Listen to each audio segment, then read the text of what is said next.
আসসালামু আলাইকুম, কেমন আছেন সবাই? আলহামদুলিল্লাহ আমি ভালো আছি। আমি আইরিন। তো সবাইকে অনেক অনেক শুভেচ্ছা আমার চ্যানেলে। তো কেমন কাটছে আপনাদের দিন অবশ্যই কমেন্টসে জানাবেন। আর কে কোথা থেকে দেখছেন অবশ্যই সেটাও জানাবেন। তো দিনটা শুরু করতেছি হচ্ছে ফাতিহার দুষ্টমি দিয়ে। তো আমরা গিয়েছিলাম হচ্ছে আমার এক ননাসের বাসায়। তো ননাসের বাসায় যাওয়ার পরে হচ্ছে ওদের বাসায় একটা বিড়াল আছে, ওর নাম হচ্ছে পুচু। তো ফাতিহা ওর সাথে খুব বেশি মজা করছে। আর মজা করতে করতে পুচু তাকে আঁচড় দিয়ে দিছে। তারপরে হচ্ছে তাকে অনেকগুলো ইঞ্জেকশন খাইতে হয়েছে, এই আর কি প্রচুর সমাচার। তো ফাতিহা বিড়ালকে আগে থেকে অনেক পছন্দ করতো, বাট এত কাছে যাইতো না। বাট ওদের বাসায় যাওয়ার পরে হচ্ছে বিড়ালটাকে দেখে ওর খুব ভাল লাগছে। দেন ওরাও বলছে যে বিড়াল কিছু বলে না, তারপরে ও হচ্ছে বিড়ালকে বেশি জ্বালাতন শুরু করতেছে। দেন বিড়াল একটা সময় বিরক্ত হয়ে ওকে আঁচড় দিয়ে দিছে, এই আর কি অবস্থা। এখন আর সে বিড়ালের কাছে থাকে না। তো এটা হচ্ছে যে ওই দিন রাতে না, এর পরের দিন হচ্ছে ওকে বিড়ালে আঁচড় দেওয়ার পরে ওকে ইঞ্জেকশন দিয়ে দেন হচ্ছে আমরা একটা কি বলে পশুদের যেই হসপিটাল আছে না, ওখানে যে ইঞ্জেকশন দেয় ওখানে গিয়েছিলাম আর কি। দেন ওকে ইঞ্জেকশন দেওয়ার পরে আমরা একটু ঘুরতে বেরিয়েছিলাম। তো এখানে হচ্ছে 300 ফিটে একটা নাগা সিঙ্গারা আছে। তো এটা বোম্বাই মরিচ দিয়ে বানায়। নাগা সিঙ্গারাটা অনেক ঝাল হয়, অনেক ঝাল হয়। একটা খাইলে আপনার একদম 12টা বেজে যাবে। যদি আপনি ঝাল লাভার হয়ে থাকেন তাহলেও মানে অনেক ঝাল লাগবে, এতটা ঝাল। আর গরম গরম সিঙ্গারাগুলো ভাজার পরে হচ্ছে যে উঠায় যে দিচ্ছে। আর এত ভিড়, ছোট্ট একটু দোকান, এটা বেশি দিন হয় নাই মনে হয়। মানে তেমন একটা ভালো পরিবেশনা, তারপরে হচ্ছে প্রচুর পরিমাণে ভিড় সেখানে জাস্ট এই নাগা সিঙ্গারাটা খাওয়ার জন্যই। তো আমরা যখন গেছিলাম তখন হচ্ছে যে এটা পুরি ভাজতেছিল, সিঙ্গারাটা তখন বানাচ্ছিল। আর এর আগে যখন বানাইছে সব অলরেডি খাওয়া শেষ। তো আমরা হচ্ছে যে এখান থেকে সিঙ্গারা খেয়ে দেন হচ্ছে আমরা মিরপুর গিয়েছিলাম।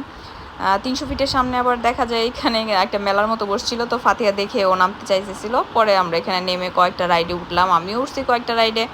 দেন ফাতিহা উঠছে, ওর বাবা উঠছে, সব মিলে আর কি। আমরা এখানে কিছুক্ষণ থেকে দেন গেলাম মিরপুরে হচ্ছে ওখানে কিছু স্ট্রিট ফুড আছে। তো আমার ইচ্ছা ছিল আমি মোমো খাবো, বাট মোমোটা সেদিন ছিল না কেন যেন। দেন ওখানে আমরা কতক্ষণ টাইম স্পেন্ড করে বাসায় চলে আসি। আর হচ্ছে সেদিন আমরা বাসায় চলে আসি। তো আমার ননাসের বাসায় হচ্ছে একদিন ছিলাম, আমরা স্টে করছিলাম, একদিন নাইট স্টে করছিলাম। দেন পরের দিন হচ্ছে আমরা রাতেবেলা চলে আসছি। তো শুক্র শনিবার যেহেতু আমার হাজব্যান্ডের অফিস অফ থাকে, তো ওরাও বলতেছিল 1-2 দিন এসে থাকার জন্য। তারপরে হচ্ছে যে আমরা গেলাম, ভালোই মজা হয়েছে। বাট স্যাড ইয়া হচ্ছে যে একটা ফাতিহাকে বিড়ালটা কামড় দেওয়ার পরে সবার মনটা খারাপ হয়ে গেছে। যে ও অনেক কান্নাকাটি করছে, দেন ইঞ্জেকশনও দেওয়া লাগছে। এরপরে গিয়ে সেরও হচ্ছে আরও 4টা 5টা ইঞ্জেকশন গিয়ে গিয়ে মহাখালীতে পরে দেওয়া লাগছে। তো ঘুরতে গিয়ে সেরা হচ্ছে যে একটু প্যারা বেশি হয়ে গেছে। বাট তারপর আলহামদুলিল্লাহ সব কিছু নিয়ে ভালোই ছিল আর কি। তো ও তো প্রচুর ঘুরতে পছন্দ করে। আমার মেয়েটা হচ্ছে যে ও টায়ার্ড হয় না বাইরে গেলে কখনো, মানে ও হচ্ছে যে সারাদিন পারলে ওকে বাইরে রাখলে ও বাইরেই থাকে, এমন একটা অবস্থা। তো ও হচ্ছে খেলতেছিল, খেলার পরে হচ্ছে যে আমরা ওখান থেকে আবার গেলাম মিরপুরে। তো আমরা কিছু ডিসাইড করতে পারি না আমরা কি খাবো না খাবো, তো হুটহাট করে একটা সিদ্ধান্ত নেই আর টুসটাস করে চলে যায়। এই যে মিরপুরে গিয়ে সেরা গাড়িটা যেখানে পার্ক করছে সেখানে দেখি আইসক্রিম। তো ফাতিহা তো আইসক্রিম দেখে আর তার মাথা ঠিক নাই। তো তাকে আইসক্রিম কিনে ঠান্ডা করে দেন হচ্ছে আমরা বাকি জিনিস করতে হয়েছে, না হলে দেখা যায় ওখানে আমরা কিছু কিনতেও পারতাম না, বসতেও পারতাম না, এমন অবস্থা। তো ওকে আইসক্রিমটা দিয়ে ওকে ঠান্ডা করে দেন হচ্ছে আমরা হাঁটতে বেরোইছি, যে মানে দেখতে বেরোইছি যে কোথায় কি খাবো। তো দেখে তেমন কিছু একটা ভালো লাগলো না, এখানে অনেক স্ট্রিট ফুডে আছে, বাট তেমন একটা ভালো লাগলো না। আমার জামাই যাই খুঁজুক না থাকুক না কেন, সে হচ্ছে কাবাব লাভার, সে কাবাব খুঁজতেছে। যাই খাবে, বাইরে যাই খাক না কেন, সে কাবাব খাবে। তো একটা কাবাবের দোকানে ঢুকলো, ভালোই ছিল। আমি খাই নাই, আমি খাইছিলাম দোসা। তো আমার এই কাবাব সব ভালো লাগে না কেন যেন, আমি পছন্দ করি না। দেখা যায় বিফ কিংবা চিকেন এগুলো তেমন একটা আমি খাই না। তো আমি ডোসাটাই খাই বাইরে গেলে, যদি ডোসা টোসা থাকে। এই তো আমার ডোসাটা চলে আসছে, বাট ডোসাটা একটু মজা ছিল না, একটু মানে আহ, মানে আমি খেয়ে মজা পাইনি, জানি না কেন। এখানে ডোসাটা খুবই বাজে ছিল।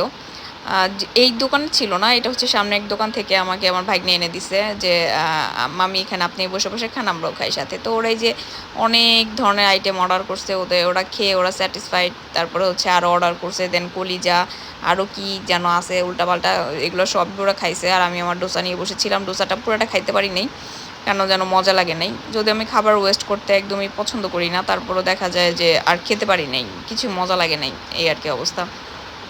তো ফাতিহাও কিছু খায় নাই, ও আইসক্রিমটাই খাইছে, আর কিছু খায় নাই। আর ওরা হচ্ছে যে কাবাব সবাব খাচ্ছে।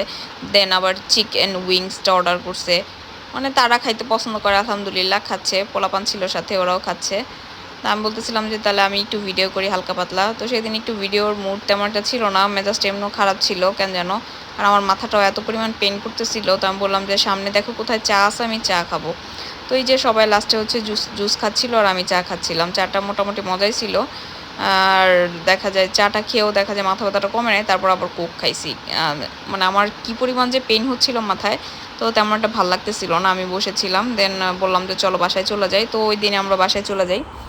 আর বাসায় গিয়ে হচ্ছে যে তারপর রেস্ট টেস্ট করে কাজকর্ম যা ছিল সব শেষ করে দেন ঘুমায় যাই। তো সবাই ভালো থাকবেন আর আমার জন্য দোয়া করবেন। আর ভিডিওটা কেমন লাগলো অবশ্যই জানাবেন। Thank you so much. আল্লাহ হাফেজ।